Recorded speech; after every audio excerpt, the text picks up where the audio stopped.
Okay, so just a quick recap. Happy Friday, everyone. We are here with Eduardo, who's coming to us live from Mexico City, and we're about to tour the Zona Rosa. So we can't wait to learn. Thank you so much, Eduardo. Of course. Well, let's get started, right?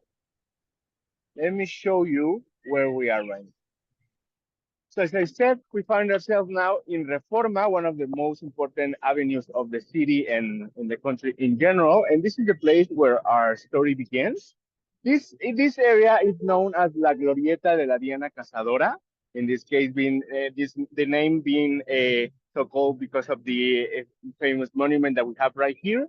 This monument right here, the Diana Cazadora, was created in 1942, and it is very important to our history because all about the history that I'll be telling you today is about freedom. It's about changing the social norms that at that point were maybe taboo at the time. There's a lot of traffic, as you can probably hear. Of course, the big city. I hope that you can hear me well. In case that you don't, please just let me know, and I will try to wait for the noise to stop. Okay. So, continuing a little bit of story of here our famous. Oh my God. Okay. The Diana Cazadora. This was created, as I said, in 1942. It was created as a monument here for Reforma, and as you can see right away, this has always been, especially during this time, a very controversial figure. We're talking about the 40s in Mexico, in a very reserved type of country at this time. And as you can see, the whole idea of the Diana Cazadora is this woman being completely naked, uh, being completely naked, and of course being showcased like this warrior. That is why it's called Diana Cazadora, the hunting Diana. Yeah. So this, as I said, went through a lot of things through the years. It is actually a very funny story about. There were some times that the Diana Cazadora was had to be dressed because for many people they were considered very provocative and very inappropriate for the people. So yeah, there were a couple of years that they tried to keep the Diana Cazadora dressed up, but of course, if the people would always steal off their clothes, and of course, people would end up embracing the Diana Cazadora as it is itself. The Diana Cazadora is now considered a very important icon of the feminist movement here in Mexico. This is the place, the meeting point when one of the first feminist movements that happened here in Mexico started because of that, because of the Diana Cazadora. And yeah, it goes really good, I think, with all of the other monuments that you will see all throughout this avenue. But yeah, I'm gonna continue walking as well as I show you some imagery so you can see. Let me just give me a second. Also, remember, if you have any questions, any comments, please let me know. So, as I said, the monument of the feminist movement that happened here in Mexico started at the last years of the 50s, at the starting of the 70s, and here in Mexico. And the feminist movement goes really goes hand by hand, almost by with the LGBT movement, because of course they were talking about communities that were being left behind and they were not being appreciated. Let me show you now where we are right now. So from here you can see a better angle of the place that we are. This is the Avenue Reforma. This is one of the longest avenues that we have on the city. This one connects almost the whole city, and it can go from the north of the city to the very south. So in here, as I said, right here you have the Diana Cazadora. In here, and right there you have, of course, the famous Ángel de la Independencia, that monument created as a reminder of the independence war, and that I will explain to you in a second, the sooner that we get closer. Okay, so then give me just a second. I'm gonna show you some other imagery so you can see.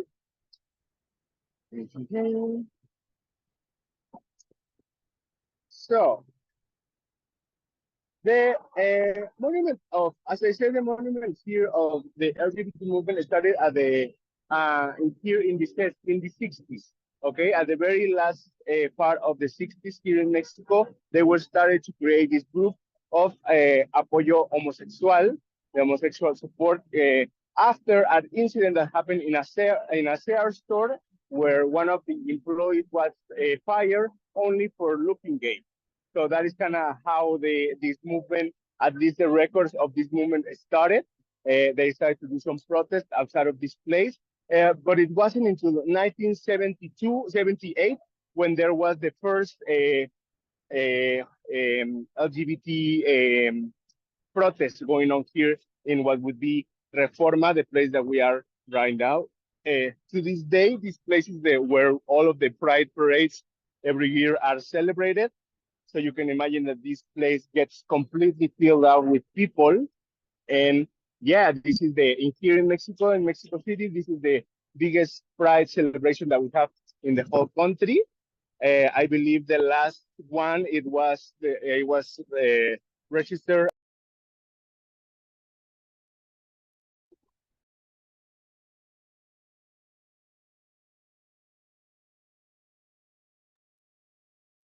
Uh-oh, I think we may have lost him. That looked like a very busy intersection. Here we go. Are you there? Yeah. Hello. Sorry, I don't know what happened. No problem. Yeah. Okay. So, as I was saying, this is the area where is celebrated to this day the big Pride Parade. Let me show you some imagery. So in here, it's, as I said, the biggest celebration of Pride that you can find in the whole country. A lot of people from other states come to Mexico City to celebrate of course, the big Pride party. Of course, there's prides all over the country. In every state, you will find a different Pride parade. But Mexico City is kind of like the most open cities that you can find in Mexico. That is why you can imagine a lot of people like to come here to celebrate, not only people from Mexico City, but people from all over the country itself, no? We are now getting to the Angel of Independence. So far, do you have any questions, any comments? Please let me know. Eduardo, I Uh-huh. have a question about the Pride celebration. In the US, Yes. we celebrate Pride Month in June. Is it the same in Mexico, or when does the big celebration in Mexico City occur? Yeah, so in here it's the same in June. You will see now when we get closer to Zona Rosa, how everything is covered in rainbow and et cetera, et cetera. Yeah, especially June is the same month that we celebrated. And in the last week of June is where we always have our big parades, as well as many other events through the whole city. Awesome, thank you. Yes. Okay, so give me just a second. We are now very close to the famous Angel of Independence. So this monument was created, as I said, as a celebration of like a monument dedicated to the celebration of the independence war, in a sense that because, of course, the independence war in Mexico was very important to us. So I don't know if some people of you know this, but even until the year, until the 19th century, we were still under the control of the Spanish government. We were known as New Spain. And of course, at this time, Mexico was a completely different place. The independence itself started because of not only the Spanish government would use this kind of area, Mexico as like a second-class place where they could just not take care, not take care of this place as much as other places in Spain. Of course, there were a lot of people very upset about it. Even people in power were protesting this. At the beginning of the independence war, people were looking for better conditions from the new Spain. But eventually, this battle continued to evolve into became the independence that we know today. This started in the year 1810, and it lasted for 17 years. So you can imagine that it was a very interesting time in Mexico City. This monument right here, which is the Monument of Independence, was created until 100 years after the Independence War started. So 1910, in the year 1910. Let me show you an image so you can see the Angel of Independence from up close.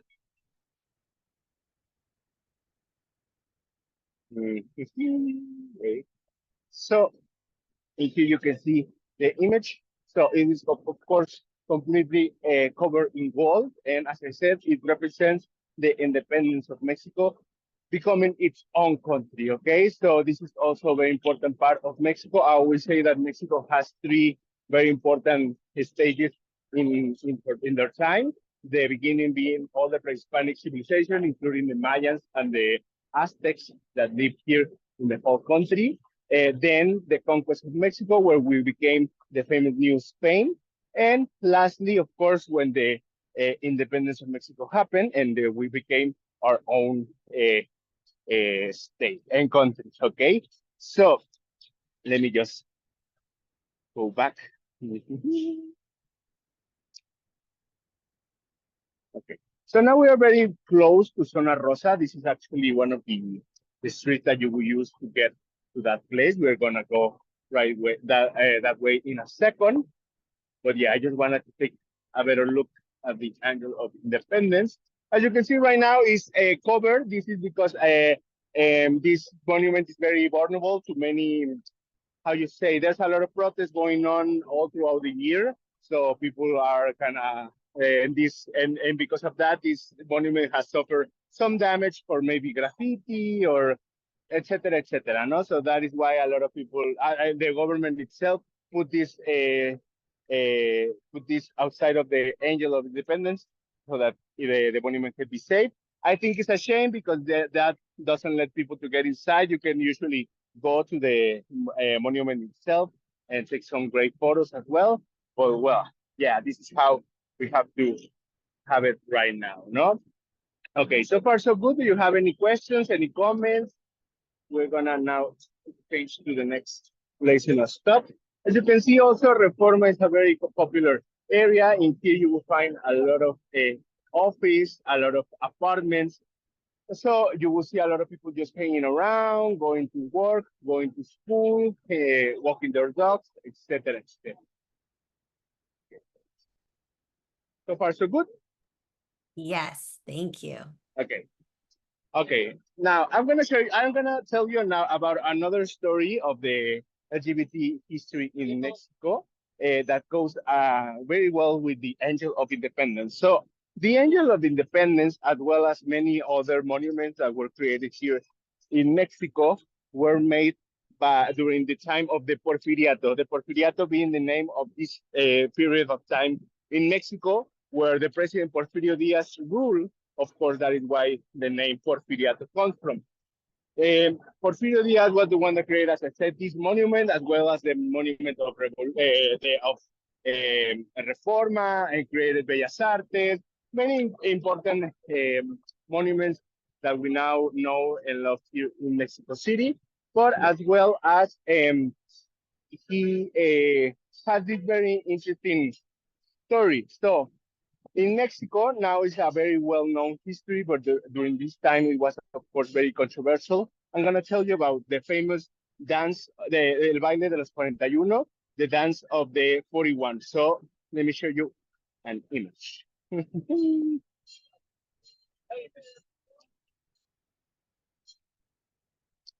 Okay. So now, as I said, I'm going to tell you the story of the famous baile de los 41.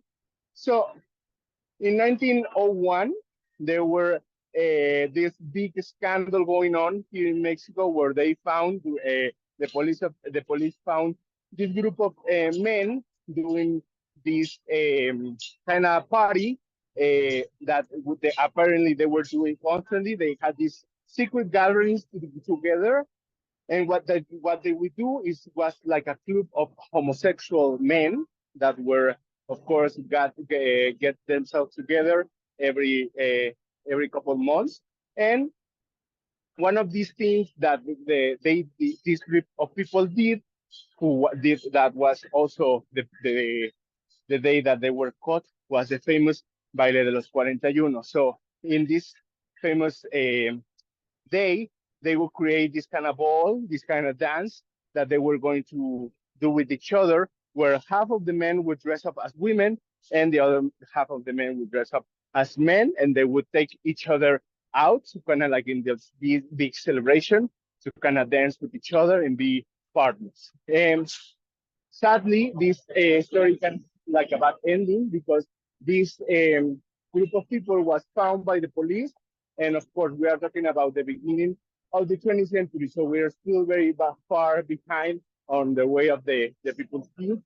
So these people were punished publicly to kind of showcase the shame that was being a homosexual during this time. So you can imagine very difficult thing that happened, but it's also a very important part of Mexican queer history. And you realize how there's el baile de los 41, the 41 dance.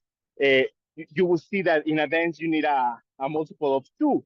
So it's interesting because the story goes that one of these men was the son-in-law of Porfirio Diaz himself. So Porfirio Diaz had a daughter. This daughter married to this very wealthy man during this time to kind of like grow the family in that sense.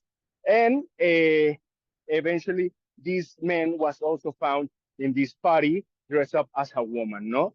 So, of course, Porfirio Diaz, when he found out about this, he was not only very mad, but also at the same time, he tried to cover all of the proof that they can find about that, including this famous image that I show you, where they are showing the famous dance of 41. In this case, there were 42 people, but he was erased from this event in every other document. But yeah, this is a very interesting part of Mexican history. There's also a great movie. Let me show you the poster that you can see. I would highly recommend if you are interested to learn a little bit more about this. Let me see where it went. This is the movie that you can look forward to. This is based on that famous dance itself. So yeah, it's a great movie. I believe it's in Netflix. I don't know if you guys also have it available. I would hope that you do. But yeah, it's a completely highly recommended watch for you to understand a little bit more about these events that happen. It's quite interesting. So as you already kind of saw, we are now getting to the famous Zona Rosa. You can already see how it is now completely being covered in rainbow and all of this imagery, of course, celebrating the big Pride Parade. I'm gonna get to the principal entrance so you can see. Somebody said beautiful on the chat. Thank you so much. Thank you.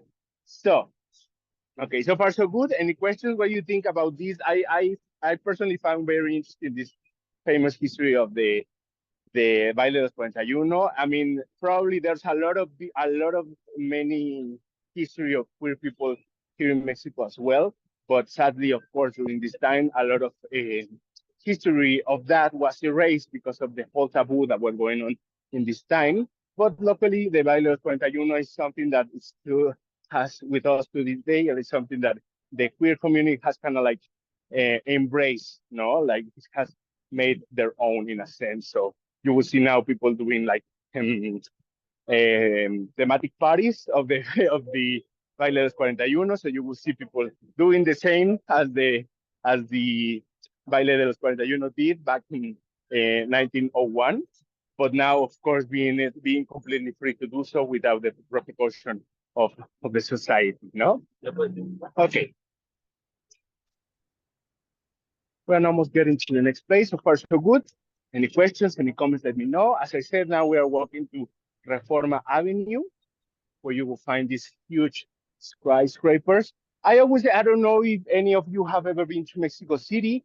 Mexico City is a very, of course, I am biased. I was born and raised here in the city itself, but I always say that it's a great place to start to start to understand Mexico, because you not only find, of course, this, for example, this area with the big skyscrapers and the big city style of life, but also if you go to other places like Centro Histórico or Coyoacán, you will find more of the historic part of the country, or you can go to Chapultepec or Xochimilco to kind of like go to the nature part of the country itself, etc.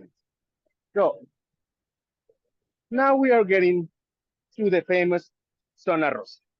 Zona Rosa was one of the many districts here in Mexico City that was created, as I said, at the beginning of the 20th century.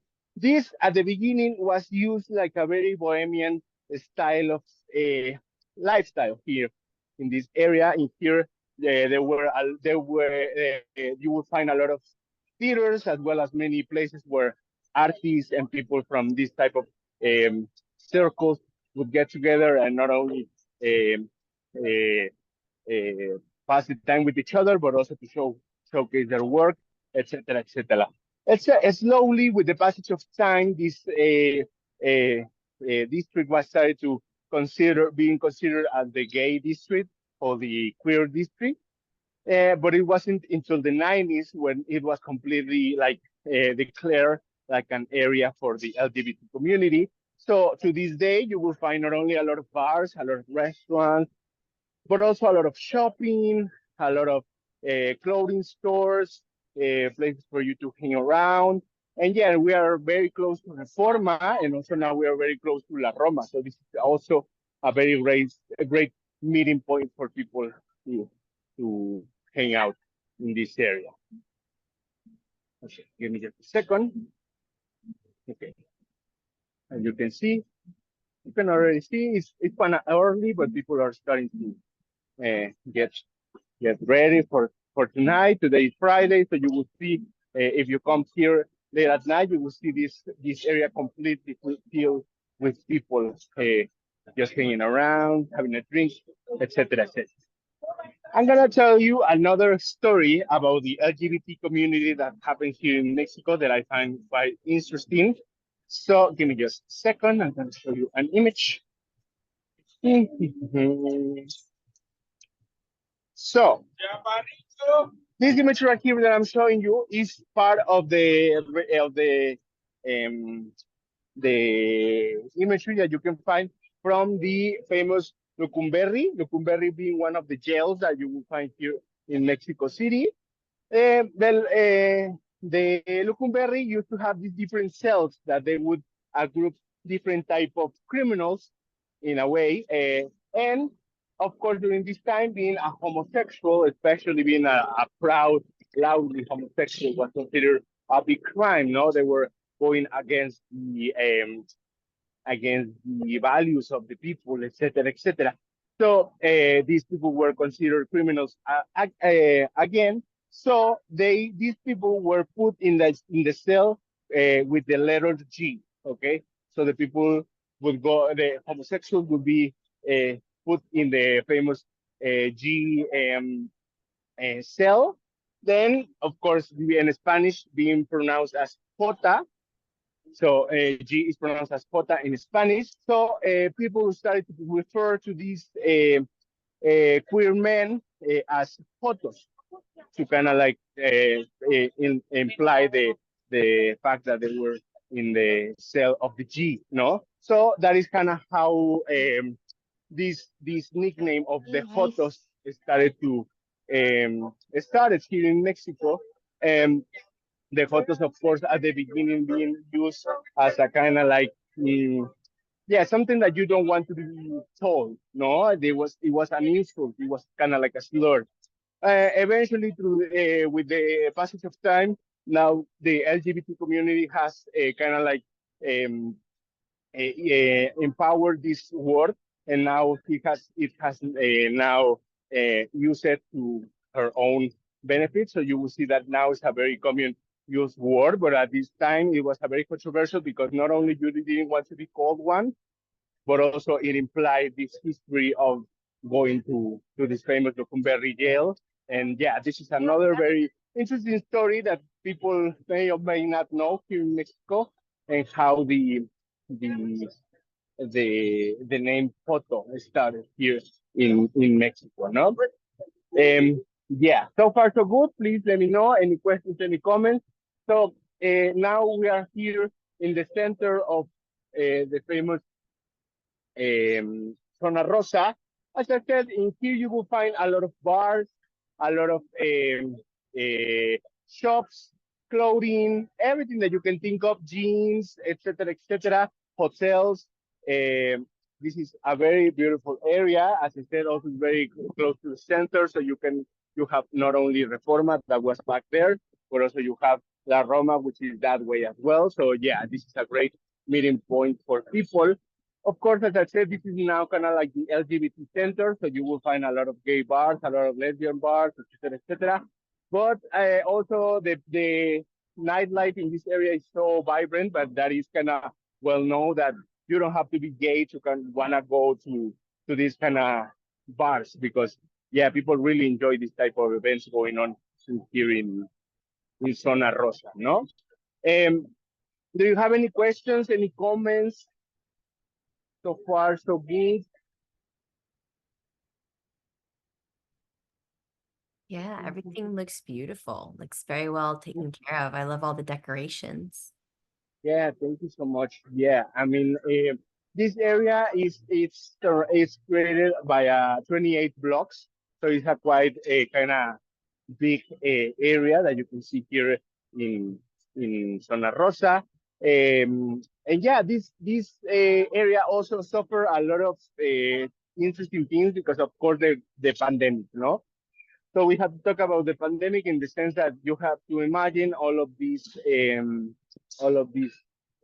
businesses going to they were not able to work during this time, so they had to adapt, no? So that is why you will see now a lot of restaurants that also has this kind of like area on the outside that you can sit around. It was created to kind of like adapt to the times of the COVID, but now it has kind of like a stick, no? So now you can find all of these businesses in here that what they were able to provide through the years. I'm gonna go show you another part of Zona Rosa. Well, so also I want to tell you about a group of people that you can find here in Mexico, especially in the state of Oaxaca. So if you go to Oaxaca, you will find a lot of um, um, history, or a lot of this big community of the Muxes. I don't know if you ever heard of the Muxes. The Muxes is, as I said, this community that lived especially in Oaxaca. It comes from the Zapoteco culture that is still being celebrated there in Oaxaca. The Muxes are considered, in a sense, a third gender. No, so when people in these communities would kind of like show this kind of like both masculine and feminine type of expression, they would be considered a Muxe. And a Muxe is a very, very respected, very, very important part of the Zipoteca community, because they were considered like kind of like a, how do you say, like they were sent by some bigger power, no? Because they would represent both feminine and masculine. Let me show you another image so you can see. To this day, the Muxes are very well loved here in Mexico, especially in Oaxaca. They are very well celebrated. In a sense, a lot of these Muxes are trans women that are being celebrated. And yeah, that is something that we are very lucky to have in our history in Mexico, because also, of course, you have to imagine that one of the most vulnerable communities that live here in Mexico are the trans community. Sadly, we are one of the most how you say, one of the more one of the countries with the most crimes of hate, for especially to trans people. So of course that is something that now we are trying to change. No, locally as queer people, gay and lesbian people now are being a lot more respected, but there's still a lot of way to do for our trans sisters and brothers. No. Now in here I can show you this is the area of the famous bars and antros here in Zona Rosa. So you will find very iconic places. Like for example, this one was one of the first bars, openly queer bars that were here in Mexico, known as Cabaretito. As you can see right now, they are getting ready for later at night now, but yeah. And as I said, this area gets very, very fun, not only in June, but all throughout the year, because this area always celebrates LGBT people and queer people. And this is a great safe place for those people to come in here. Also, you will find all throughout this area a lot of cultural centers, a lot of office of the government. And because of they are located in Zona Rosa, they are always trying to kind of like put an emphasis on respect to the all LGBT community as well. So, yeah. Do you have any questions, any comments? We are almost getting to the end of this tour. As you see, there's um, just this is just a small part of the whole Mexico City has to offer. But I really kind of enjoy this particular tour because you get to explain this kind of side of Mexico that you don't get to see maybe in many other places as well. Let me see if I have any other image that I can show you. Give me just a second. I have a question. Yes? Yeah, go ahead. Related to the I didn't get the pronunciation. Muxe, or how do you pronounce? Muxe? Muxe. Related to the muxe. When you are speaking Spanish, what what endings do you use for words when you're speaking in reference to the muxe? Do you use the feminine version or the male version? Or is there a different version? That's a great question. Like the pronouns, right? So in the Muxe, you would usually refer to them as she, as a her. No, it depends more like everyone. You will have to kind of like ask everyone, but kind of like the well known to do so is refer to the Muxes as women, no, in a sense. So that is why now since the language has started to change, now locally we have the evolution of the inclusive language. In the case of Mexico, in the case of the Spanish language, for example, in English, you would use they, them, no? So in here, what you would do, since ella, it's female, él is male, no? When you have a female type of presentation, you use an A. When you have a male presentation, you use an O. So the gender neutral way to referring to someone or something, it is aging. ELLE, okay, aging. That gives a gender neutral way to speak to people, as well as it's not only a thing about LGBT people, but also it's a way to kind of like include women in the conversation. Because usually when you say something as anything, you would always find it in the basis of the male pronouns. But now it has something that it starts kind of like evolve, and now people are trying to use the pronoun ella to kind of like not only speak of maybe non-binary people, but also to not only speak to one gender, but all the genders in general as well. That's great. Thank Any you. other questions? Yes. Any other questions? Any comments?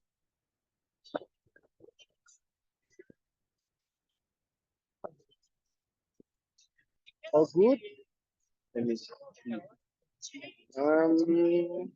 So, well, slowly but surely we have been getting a lot of evolution through the queer movement here in Mexico.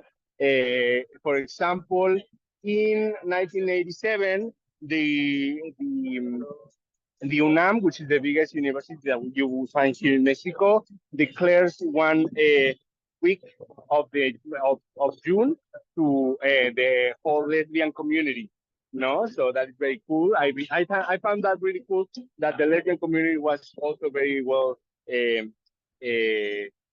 showcased during this time as well.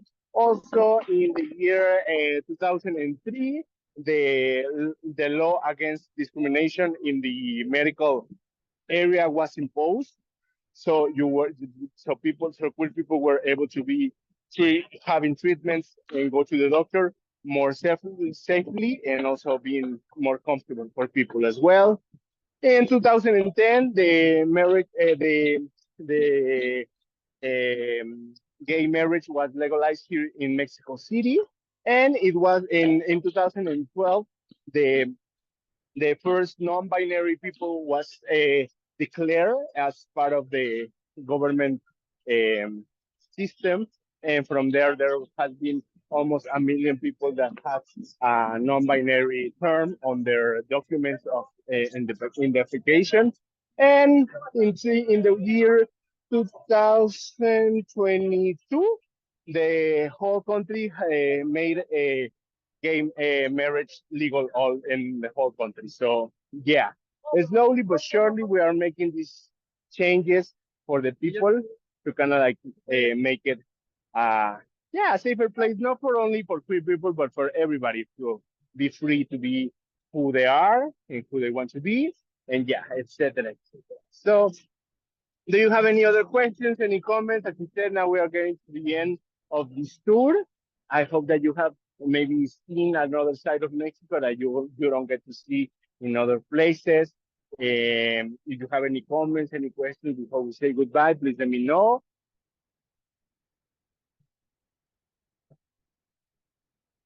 I did have one question. Yeah, for anyone who's planning on visiting pretty soon, because I'm hoping my partner is Mexican and we were hoping to come visit in the next like 5 years or so.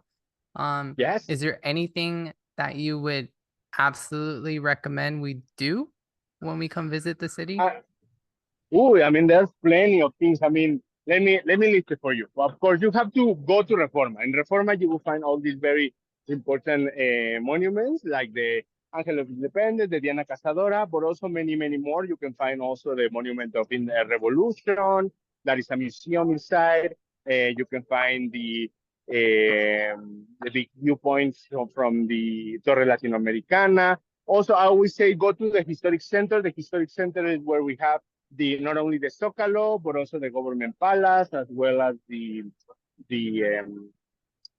Bellas Artes Palace. It's very beautiful area. If you're looking for queer spaces, Zona Rosa, you can never go wrong with Zona Rosa. You will find a lot of both gay, lesbian, trans areas that you can go. And also not only bars. You can also find just restaurants, just bookshops dedicated to queer artists, art galleries, etc., in this area. So you cannot go around with Zona Rosa. What else? You have to go to Coyoacán. Of course, Coyoacán is a very popular area. People love Coyoacán. It's very old with a lot of history. And also that is where you find the Frida Kahlo house that you can see all her house, some of her paintings. And also Frida Kahlo is another very great example of queer history in Mexico. A lot of people don't know that Frida Kahlo was an openly bisexual woman, which being an openly bisexual woman in the 1930s, you have to imagine that was very controversial. But luckily, Frida, since she was very well liked and very popular, she got away a little bit with that. But yeah, even Frida even had a romance with one of the Mexican singers, Chabela Vargas, who is the one that sings the famous Llorona song. And yeah, that is also, I completely forgot about that, but yeah, that's a good point. And lastly, yeah, if you want nature, I would say Xochimilco. This is the place where you move around in the channels of water. and like in these rivers, in these little boats called trajineras, as well as Chapultepec. In Chapultepec, you have this big forest, bigger than the Central Park in New York. And inside of Chapultepec, you will find a lot of museums, including the Museum of Anthropology, the Museum of Modern Art, and the Castle of Chapultepec as well. So yeah, that is that kind of like one of the few places that I could recommend to. So I hope that could be clear. But yeah, hope that you come here visit. This is a very well, this place will receive you with open arms.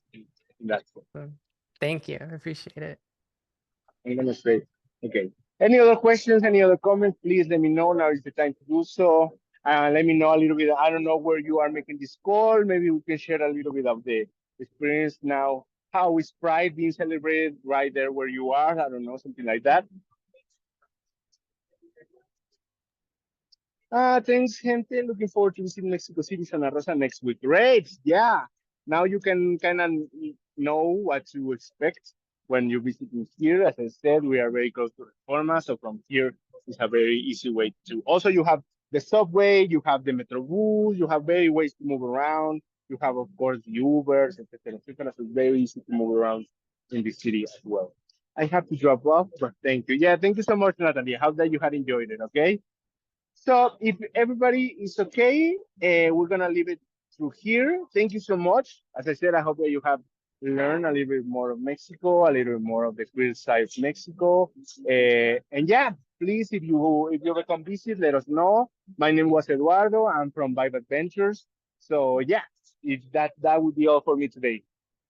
Thank you so much, Eduardo. That was super interesting. Last question, for me, I find the Muxe, I feel like I'm still Muxe.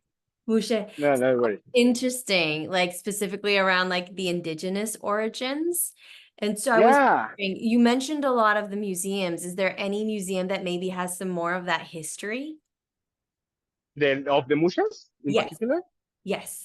Yeah, if you go to Oaxaca, in Oaxaca, since the music come from Oaxaca, is all of it is from in there. No, there's some, for example, in June, you will see a lot of expositions, temporary expositions moving to the city to kind of like connect all the city. But if you go to Oaxaca, that is not only celebrated in June, but all throughout the year. It's very easy to find the Muxe community in Oaxaca. You just have to ask. This is something very well known by the people.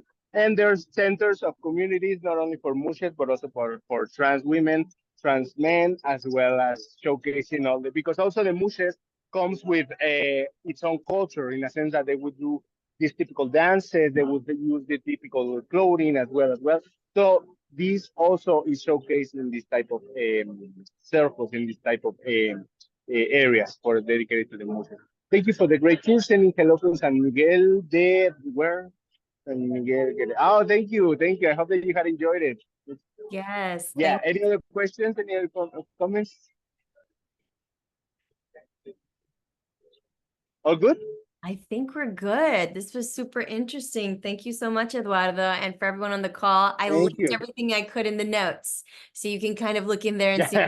I was falling down all the rabbit holes while we were walking around the city. So yeah, I bet. No, so I hope that you got a chance to maybe see for yourself a little more. If you got the chance to see this movie that I'm recommending, it's a great movie that you can watch, as well as the Muxes. It's also very. There's a lot of documentaries in YouTube, in internet, where you can find a lot of information of the Muxes, which I found very interesting.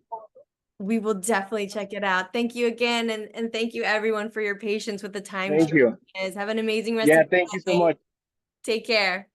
Bye. Bye, everyone. Take care.